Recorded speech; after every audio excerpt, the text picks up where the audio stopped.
Comenzar voy a iniciar un nuevo proyecto. Por ahora la liga Play va a quedar ahí, luego la continuaremos trabajando. Voy a crear un proyecto nuevo en Java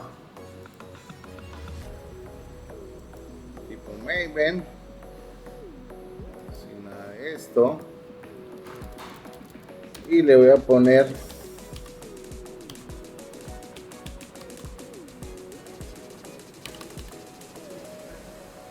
expresiones lambda.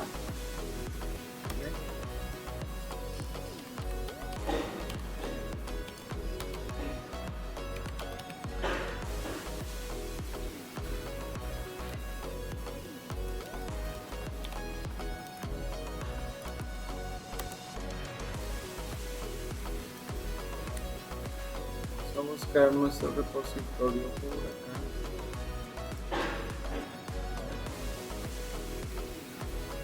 Proyectos.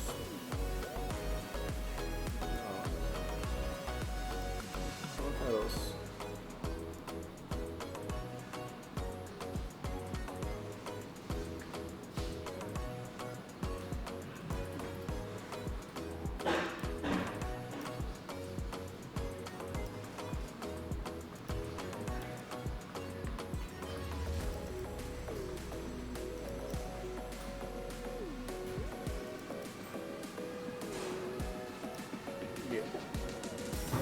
Listo. Entonces ya tenemos nuestro proyectico inicializado. Vamos a ver qué son las expresiones lambda, para qué nos sirven las expresiones lambda, no solamente para agregar un tema nuevo a nuestra experiencia como programadores en Java. ¿Okay? Las expresiones lambda vienen desde la versión 8 del JDK de Java. O sea, eso no es nuevo. Ya tiene su tiempo, su trasegar. Dice, son una característica que permite tratar las funciones como objetos. ¿Okay? Proveen una sintaxis más concisa y flexible.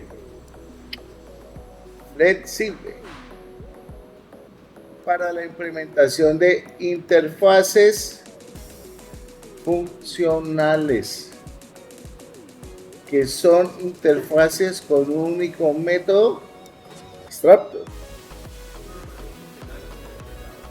Sí, se podría decir que es programación funcional. Aquí tenemos las características, ya las leímos anteriormente. ¿Cómo se define? ¿Cuál es la sintaxis que debemos tener en cuenta para la definición de una expresión lambda? Podemos definirla como su parámetro y la expresión, o podemos definirla con su parámetro y con una serie de expresiones.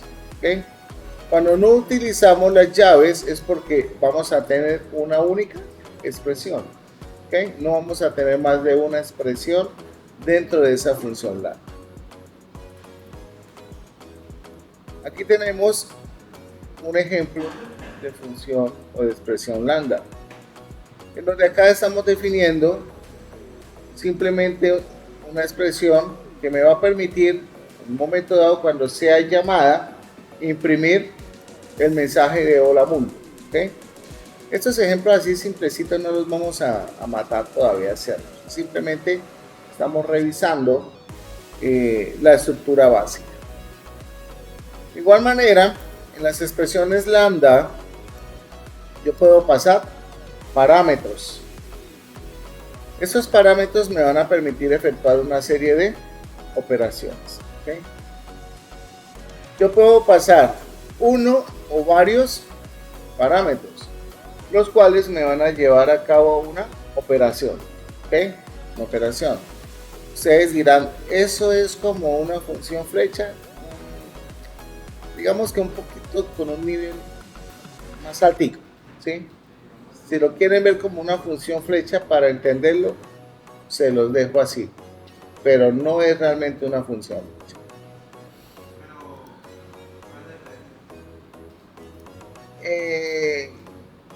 Que una función flecha no me permite tratar elementos o ese tipo de funciones como objetos o una función, llamémosla funcional. Una función flecha simplemente es un método en JavaScript que me permite trabajar de forma diferente ese tipo de expresiones. Pero digamos que es el mismo concepto, o sea, tampoco es que varíe mucho, ¿sí?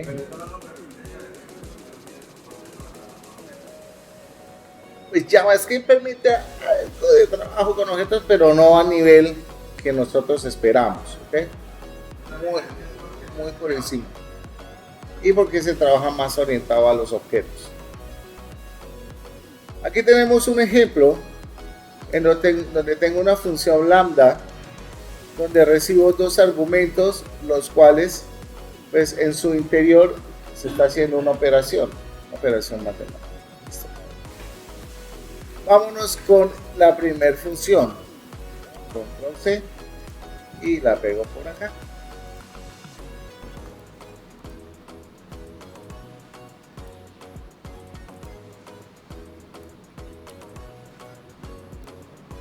Inicialmente, en este ejemplo, tenemos un arreglo que lo convertimos en una lista.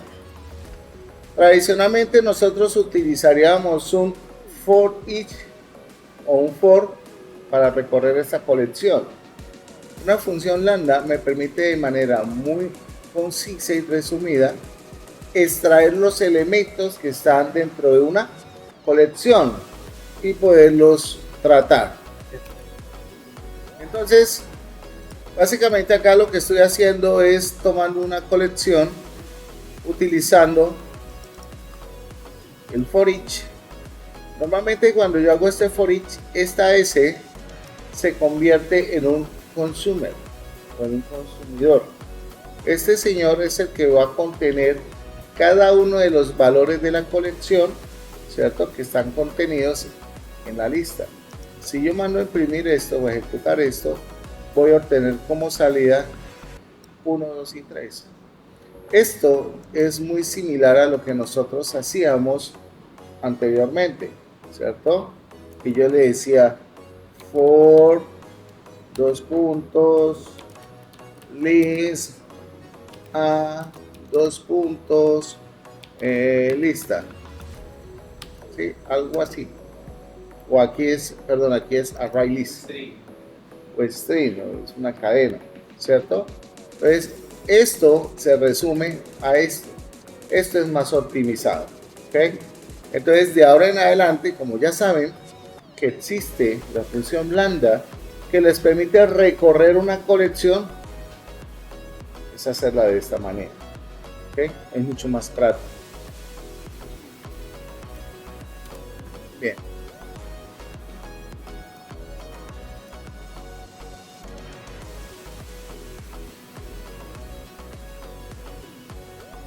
Con las expresiones lambda, yo puedo llevar a cabo comparaciones.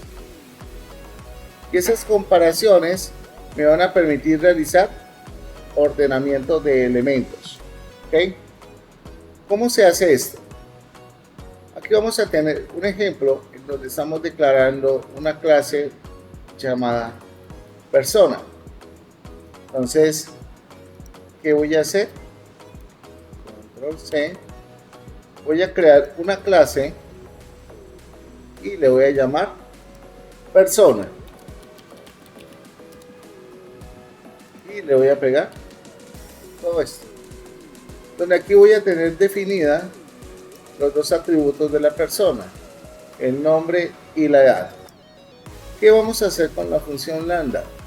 Vamos a decirle que por favor necesito que me compare y ordene esos elementos de acuerdo a la edad. ¿Ok? Entonces vamos a mirar acá. Me voy a llevar esto.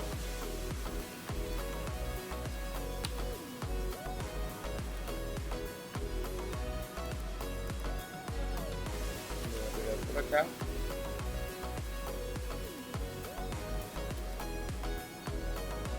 Donde esto lo voy a comentar. Aquí simplemente lo que estoy haciendo es creando una lista con una colección que es persona. Recordemos que debemos tener la clase persona. Aquí estoy simplemente agregando a la lista cada uno de los objetos, el nombre y su edad. Ojo, no vaya a pasar lo que pasó una vez por ahí, que como vieron que aquí decía nombre, colocaron nombre, dos puntos. No, esto es algo representativo que me pone Visual Studio Code, poner bins o algo para recordar que esos son los parámetros que están que estamos pasando al constructor. Luego tenemos aquí la construcción del comparador. ¿Cómo funciona? Primero tenemos que utilizar la clase comparator.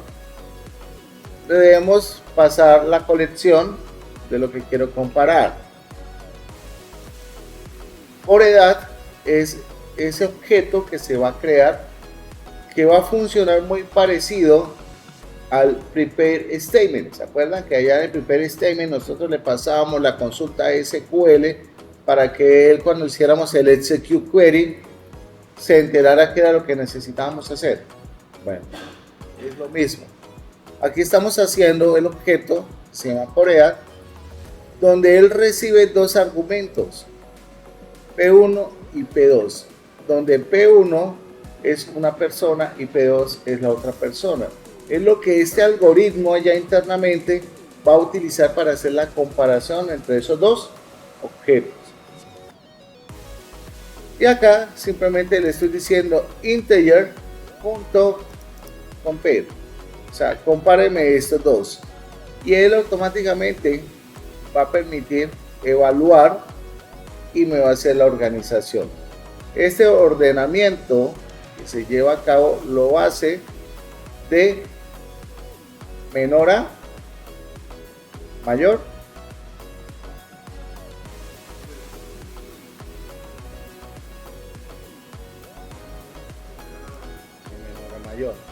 Notemos que aquí están las edades y él toma la referencia y hace el ordenamiento. ¿Okay? Por ejemplo, ¿se acuerdan de la Liga Betplay cuando había que ordenar los equipos? ¿Cuál iba el primero, el segundo, el tercero, el cuarto o el quinto? Pues hacíamos esa comparación, sino que nosotros lo hacíamos de una forma diferente, utilizando, por ejemplo, algoritmos de ordenamiento, etc. Estos dos puntos están indicando que es como una asignación de println para que él sepa que lo que va a hacer es a imprimir el contenido del objeto de cada elemento. O sea, aquí lo que estoy omitiendo es colocar ítem flecha system.out.println y el nombre de la data.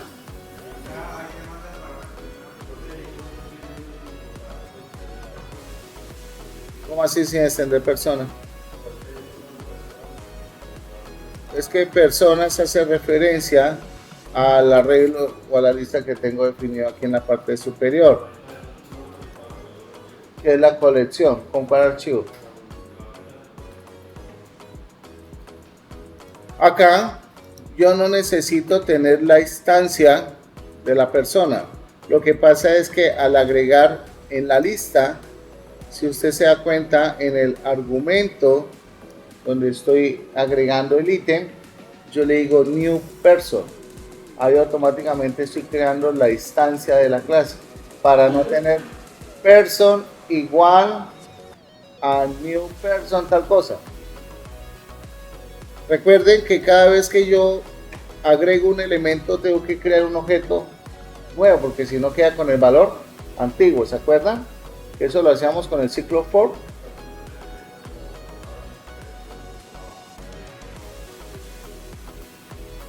Sí, sí nos estamos, o sea, usted me está diciendo que ¿Cómo hago para acceder a eso si no lo estoy instanciando?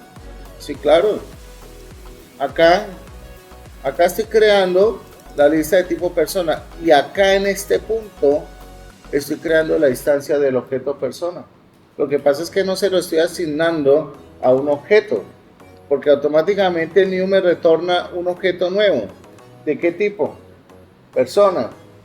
¿Y el array list de qué tipo es? Persona. Ya. El arreglo o la lista, cada elemento es una persona. Y cada elemento que yo utilizo acá con el new es una instancia de persona. Y por eso sí se está accediendo a ella. Acá lo que yo les decía, personas.forEach system.out2.println, eso es como si yo tuviera personas.forEach person tal cosa llaves so, entonces aquí le digo person punto get nombre más esto más person punto edad. O sea, eso es esto mismo.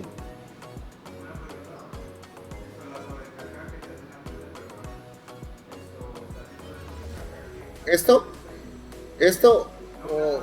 o esto.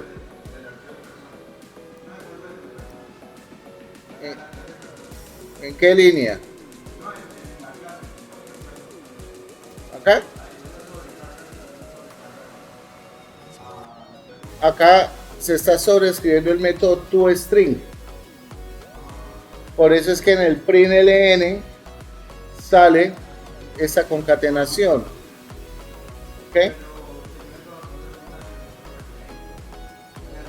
Claro, es que póngale cuidado, al hacer la sobrecarga del método toString, él lo que hace es que está implementando esa sobrecarga acá y él automáticamente sabe de por sí, sin necesidad de indicarle el objeto, él sabe que cada iteración representa un objeto, ¿sí? Y entonces al representar ese objeto, él viene acá y retorna esto, que fue lo que yo hice acá.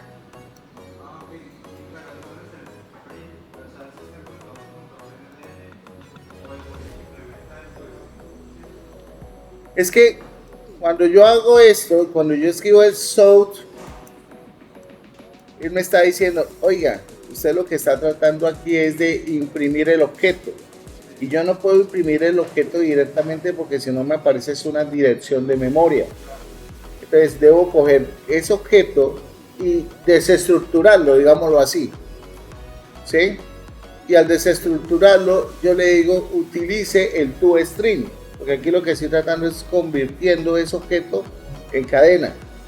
Y al convertirlo en cadena, le estoy diciendo, retórneme esto, porque estoy haciendo un override. Entonces, por ejemplo, ¿se acuerdan cuando nosotros estábamos haciendo la búsqueda de la persona y que colocábamos por allá, ustedes colocaban nombre, tal cosa, nombre, tal. Yo puedo hacer una sobrecarga del toString e invocar esa función con el println y ya tengo toda la impresión. Sí, claro. Entonces, si yo llego a ejecutar esto, pues voy a tener exactamente lo mismo, ¿sí? Lo mismo. Esta es la forma play y esta es la forma principiante.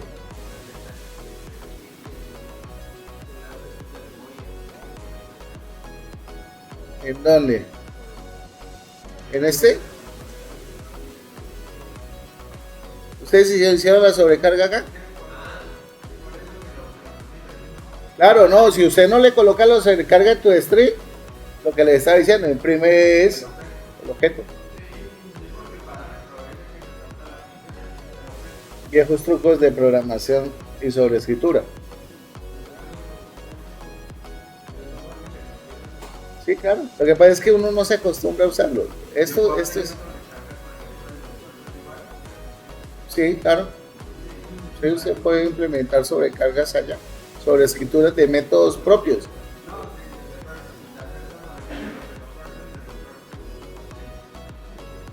Sí, claro. Usted puede sobrecargar tu string y él le sobrecarga tu. Lo que pasa es que esto es tan bonito que él entiende que esta sobrecarga es para tomar todo el objeto y separarlo e imprimir lo que usted quiere en el formato que usted quiere.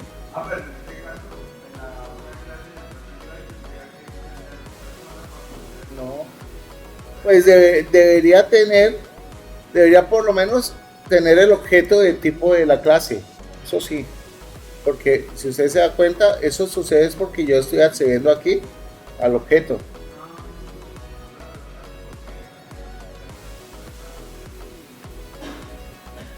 ¿En dónde? ¿En dónde? ¿Cómo a 100 personas? ¿En dónde? ¿Qué pasa?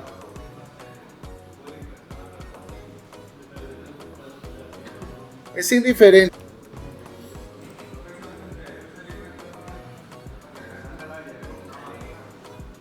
Pues realmente no hay una directriz para que diga usted cuándo usarlo y cuándo no.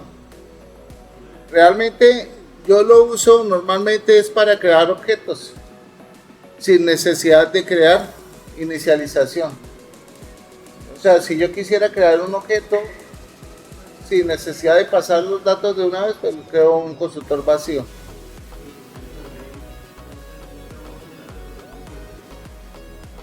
¿Cómo así?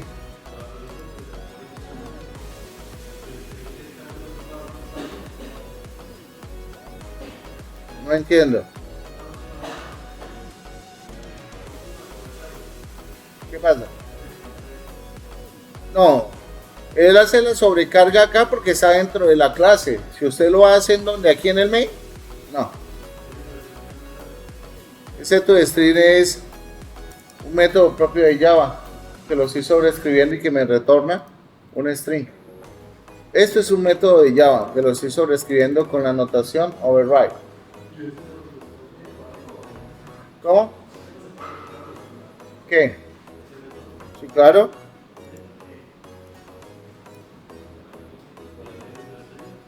Ah, no, no dice toString, pero él automáticamente al invocar esta función de esta manera, él lo que hace es tomar el objeto y llamar el toString. Yo no-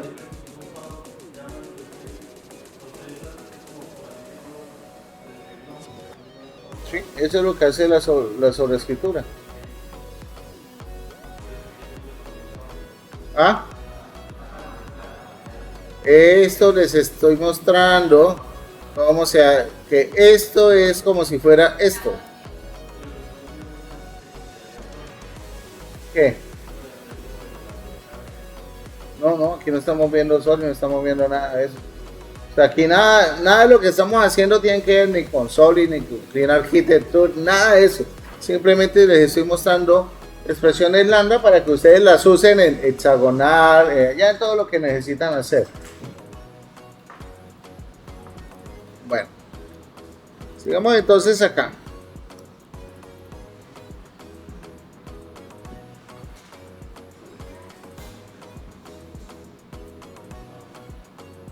Tenemos en Java unos elementos que se llaman los consumer. ¿Qué es eso? Es una interfaz funcional que también llega en Java 8, que forma parte de quién? Del paquete java.util.function. O sea, es algo funcional, ¿no? La interfaz consumer representa una operación que toma un solo argumento y no devuelve ningún resultado. ¿Okay? Se utiliza principalmente para pasar operaciones que se aplicarán a cada elemento de una colección de elementos. Por ejemplo, si yo quisiera tener una lista y a esa lista modificarle, no sé, la edad de la persona.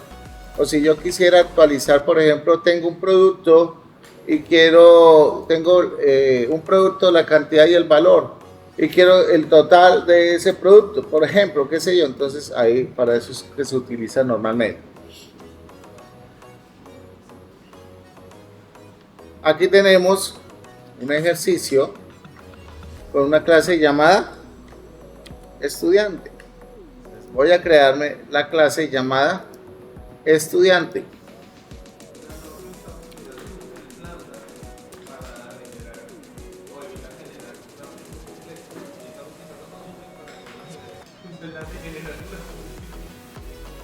Lo que pasa es que las funciones lambda están súper optimizadas, sobre todo cuando estamos tratando objetos, cuando estamos tratando muchísimos datos. Y digamos que es una manera que nosotros podemos procesar información sincrónica también. Entonces vamos a ir viendo, y ella lo hace solita, nosotros no tenemos que poner a darle ningún artilugio ni nada. Vamos a ver. En este caso, por favor, creen la clase,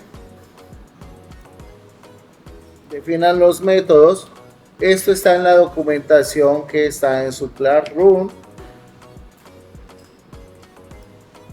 Yo simplemente estoy copiando y pegando para no demorarnos tanto en la creación de las clases.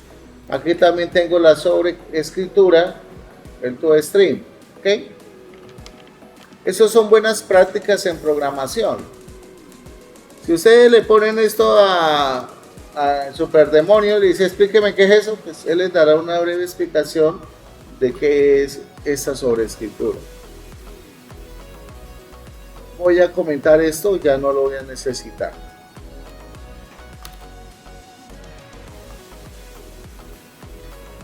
Bien.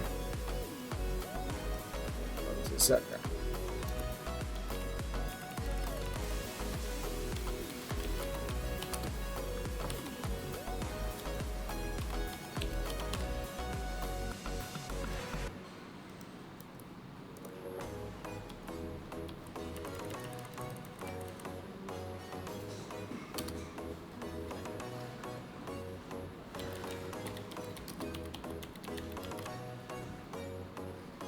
Por ejemplo, ¿se acuerdan cuando hicimos el día de ayer que usamos el valor opcional?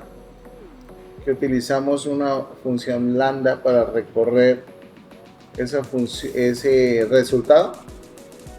Eso es un consumer. Que yo les dije que eso era una función lambda. ¿Se acuerdan? Pues vamos a mirar acá. Sino que esta es una bellezura. Pónganle cuidado a esto. Esto cambia y rompe el paradigma de lo que hemos hecho hasta ahora. Tenemos una lista de estudiantes, ¿cierto?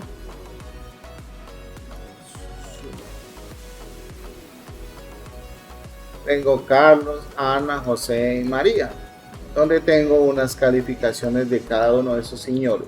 Esto fácilmente puede estar en una base de datos, me lo puede haber traído con un result set y almacenarlo en una lista, ¿sí? Una lista. Defino el consumer. El consumer le voy a decir, oiga, tome esto, estudiante, y hago una función que se llama imprimir nombre. Y simplemente le digo estudiante y defino la función. System.out.estudiante.get nombre. Aquí estoy definiendo la función que le voy a pasar o que voy a utilizar para que me trate los objetos. Si yo le digo acá estudiantes for each, ¿qué me traería? Regálenme un gracias.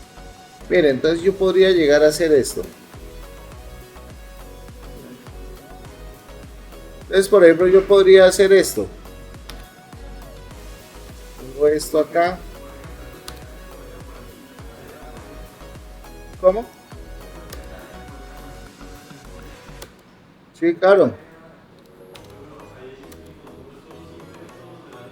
Entonces, dame un segundo. Acá yo puedo decirle quiero imprimir el nombre, ¿sí? Y básicamente, al decirle acá que quiero imprimir el nombre, yo podría decirle también show.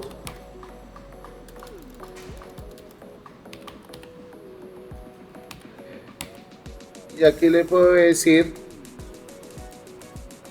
estudiante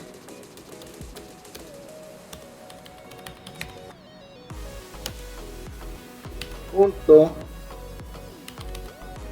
get nota multiplicado por el 0.6.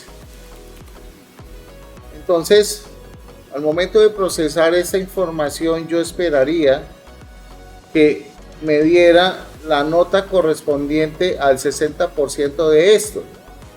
Entonces, fíjense que estoy preparando el consumer para que me haga el proceso antes de ejecutarlo dentro de un for each para que no sea tan costoso. ¿Okay? Para eso se utiliza el consumer. ¿Okay? Cuando yo quiero procesar información post o pre.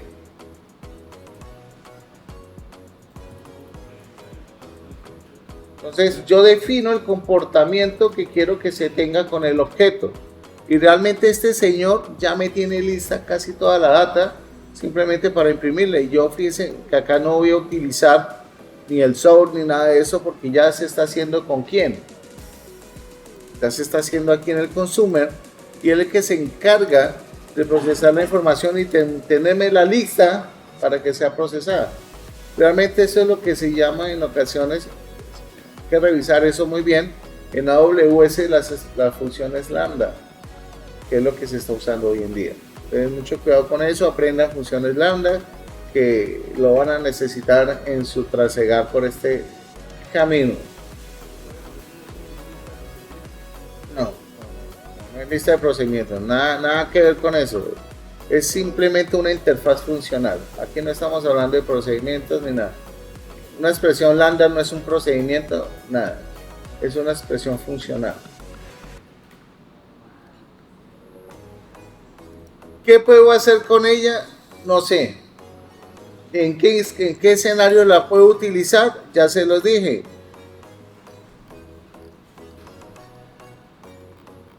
Está. Se utiliza principalmente para pasar operaciones que se aplicarán a cada elemento de una colección. Con el método for each quiere decir que cuando yo ejecuto este for each se llama la función lambda y se ejecuta las expresiones. A eso es lo que se refiere. No es nada más.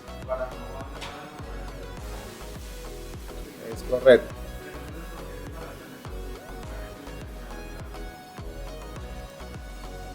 Esto no es una clase, es una interfaz.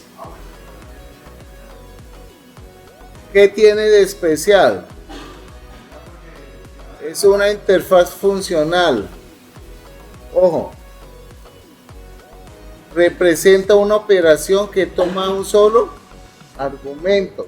Yo puedo pasarle un valor que nunca voy a esperar una respuesta. O sea, yo nunca puedo esperar de un consumer que me dé una respuesta. O sea, si lo quieren comparar, como decía el compañero, eso es un procedimiento que no me retorna ningún valor.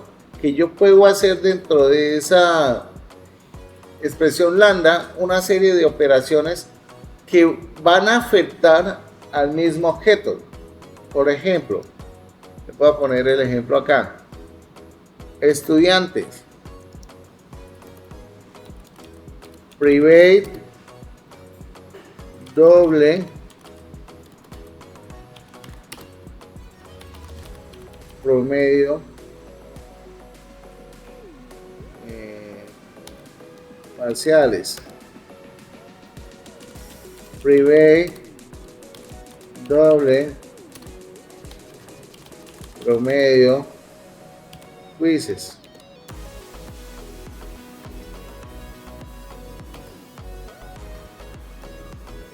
Nota, no sé,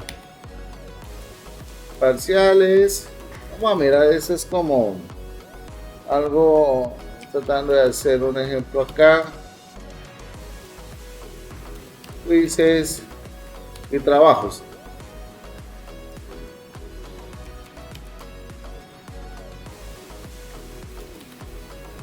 En este momento yo no tengo ningún conocimiento de cuánto es el promedio de esto, ¿cierto? Yo no sé este señor cuánto vale, porque no se ha hecho la liquidación de las notas. Es como si yo fuera a liquidar una nómina, por ejemplo. Entonces acá, bueno, esto, espera un momentico, voy a quitarle la P para que no me marque error acá. Voy a generar entonces acá, por ejemplo, aquí voy a decirle, voy a crear otro constructor en el cual le voy a pasar este y este. Listo, ya. Entonces por acá me voy a ubicar al final y le voy a decir clic derecho y voy a ingresar los métodos get y setter de lo que me falta. Entonces creo que es nota trabajos, nota quizzes,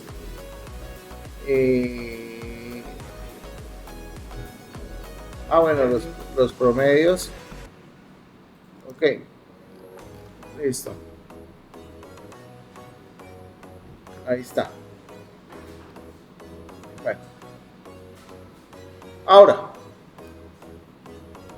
vamos a ver este señor. Voy a colocarle coma, nota de quizzes, dámosle que este señor tuvo 70.6, coma 80.0, acá le digo coma 67.8, coma 33.4, coma esto, a ver, 34.7, coma 45.8, listo, coma 69.8, coma 99.7, que el profesor estuvo como generoso y le dejó una buena nota. Resulta que yo necesito obtener la información de cuál es el promedio de los quizzes, de los trabajos, para después calcular la nota final, ¿cierto? Bueno, entonces pónganle cuidado. Control C, Control V, le voy a decir obtener promedios. Así se va a llamar mi función lambda, obtener promedios. Y voy a utilizar estudiantes. ¿Qué le voy a decir acá? Que estudiante punto get nota, quizzes, trabajos. Entonces esto, perdón, get no, sino punto set, ¿no? Pero este man no tiene acá, la nota no tiene, creo que no le puse al nota, ¿cierto? Setter, creo que nota no tiene, es lo único que faltaba. Vamos a mirar. Punto set nota, ¿qué nota le voy a asignar? Entonces estudiante punto get nota multiplicado por 0.6. Listo.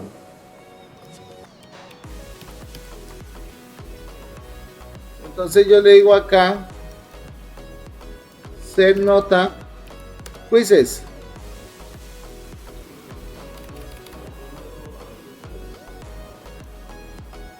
Si lo quiere ver así, lo entiende así, hágale.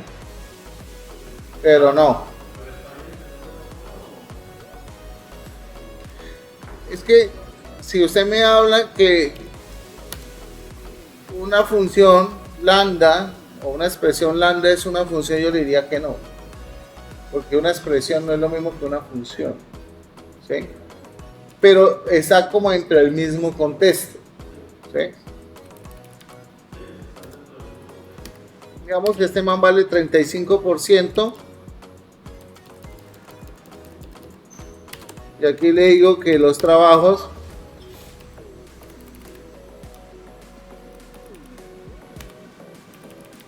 equivalen al 15%. ¿Sí? Por ejemplo, acá imprimir, yo acá le puedo decir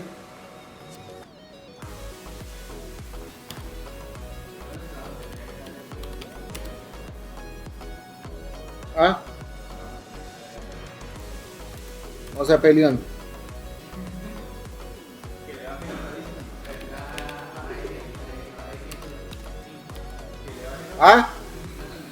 Ahí da 105.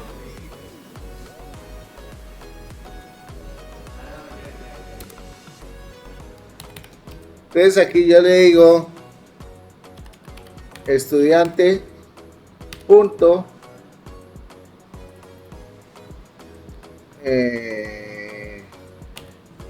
get nota más estudiante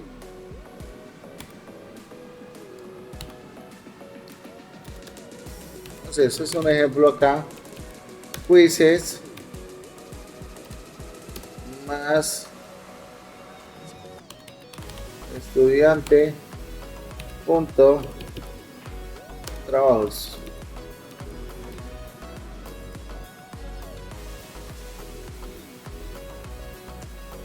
No, esperen que creo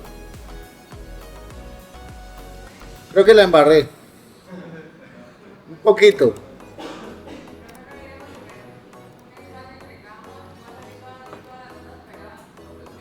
Espere. Es que aquí creo que la metí es promedio. Ay, la estaba como yo embarrando un poquito. Qué pena ir con ustedes.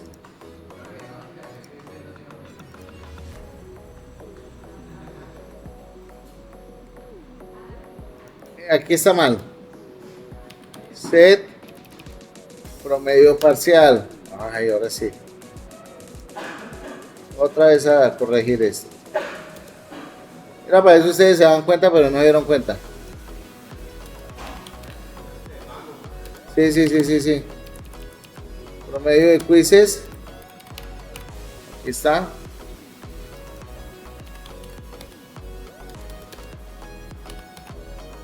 Promedio de trabajos. Aquí está. Listo. Ahora sí. Entonces aquí es get promedio de parciales.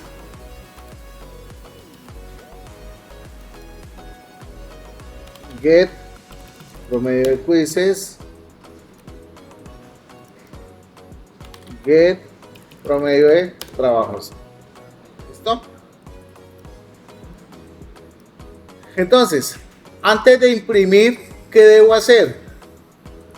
Calcular los promedios. Y al final imprimo las notas. Entonces, ¿yo qué le podría decir? Estudiantes punto for each obtener promedio. Entonces él va y corre mi expresión lambda y hace esto. Luego le digo, necesito ahora imprimir la información de los estudiantes.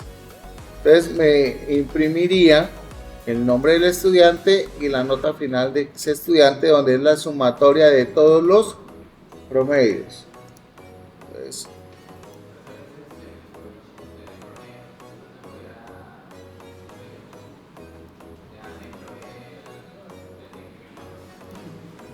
¿Qué?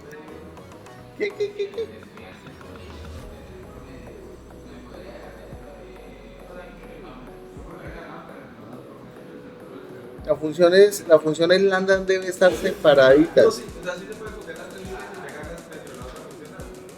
¿Dentro de cuál? ¿Esto dentro de esto?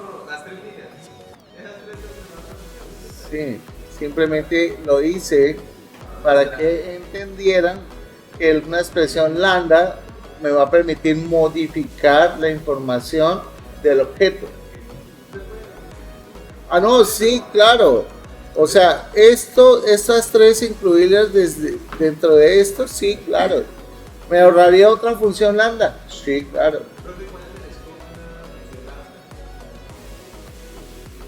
Normalmente una función lambda, el scope está definido igual que una variable, como tú la definas. Tú puedes tener una función lambda a nivel estático por allá.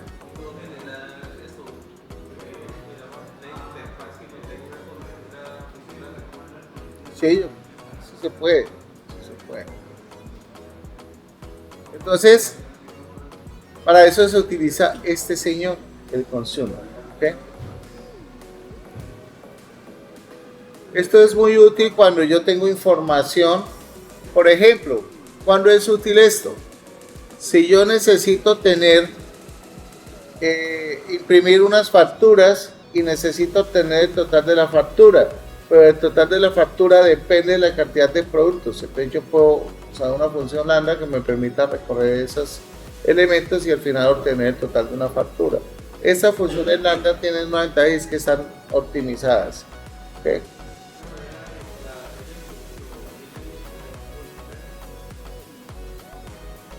Multiproceso. Hay unas que son sincrónicas, otras son asincrónicas. Y ahorita las vamos a revisar. Bien.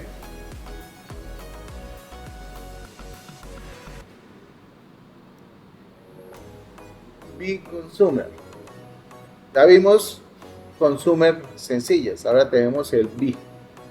El B-Consumer es muy útil, sobre todo cuando yo estoy trabajando con estructuras un poco más complejas, como un hash table. ¿Okay? Se puede decir que el B-Consumer me va a permitir desestructurar un hash table. ¿Ok? Sí. Entonces, acá yo le voy a especificar, en ese B-Consumer, le voy a especificar el tipo de dato de la llave y el tipo de dato de el valor. ¿Cómo? Claro, igual que un hash table, igual que un diccionario. ¿Sí?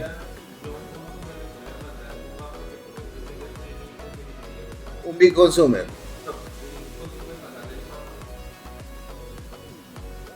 No he hecho la prueba todavía de esa aberración, pero se podría llegar a probar. Se podría llegar a probar. El B-Consumer no significa que va a recibir dos parámetros. O bueno, se podría decir que estos dos elementos van a tomar la desestructuración de la llave y el valor. Eso lo podemos comparar cuando nosotros en JavaScript, que nosotros lo hacíamos, ¿se acuerdan? Que desestructurábamos a partir de una función flecha, que le pasamos los dos argumentos y pasábamos el objeto y él fácilmente cuajado de la risa lo hacía. ¿Sí?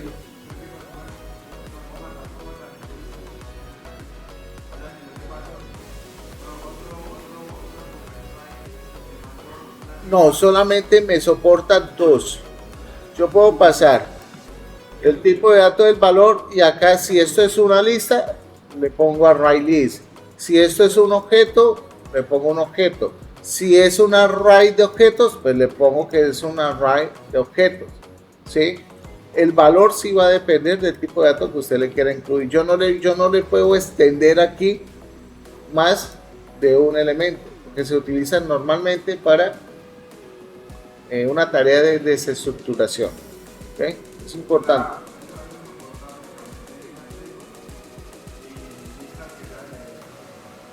Ok.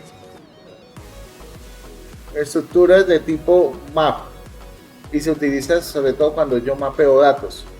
Sí, es muy útil. ¿Ah? No recuerdo, creo que sí dentro de la implementación nueva. Déjame, yo lo reviso bien. No recuerdo si está el punto map. Creo que por ahí tengo un ejemplo. Y creo que en el ejemplo de los autoincrementos, de lo que hicimos de los randómicos, ahí está. Creo que ahí está. Tenemos acá la definición entonces del hash map, ¿cierto? Que lo podemos utilizar, es como un hash table con hormonas, siempre lo he dicho, es como la evolución, ¿cierto? Señor, ¿me estás hablando de qué? ¿Del consumer o el big consumer? Es que el big consumer, a ver, entendamos lo siguiente, si yo voy a necesitar un método que me reciba dos argumentos, pues utilizo un big consumer. Entonces ese big consumer maneja la misma estructura de un hash table, que es llave y valor. Es regla general. ¿Ok? Regla general. ¿No? Ah, bueno. Entonces acá, fíjense que lo que estoy haciendo dentro de el big consumer es desestructurando e imprimiendo, haciendo un sort donde estoy imprimiendo el nombre de la fruta y la cantidad. Esto es muy útil cuando yo voy a tratar objetos mucho más complejos.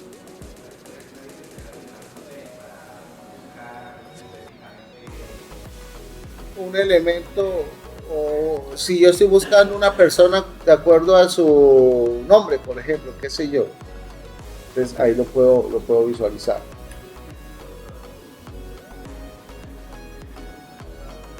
No te escuché, Jorge.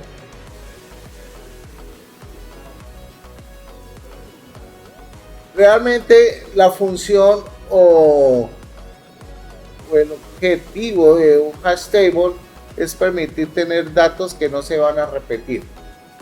Un hash table y un hash map tienen esa ventaja. Lo que pasa es el hash map, digamos, nos va a dar un poco más de, si yo le digo, confianza en la información que se va a guardar. ¿Sí? Hay uno que me permite trabajar de manera sincrónica y otro que me permite trabajar de forma asincrónica. Si no me equivoco, el hash map es sincrónico y el hash table es asincrónico. Creo que esas son las dos diferencias. ¿Okay?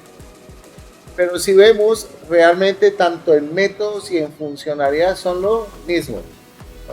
¿Okay?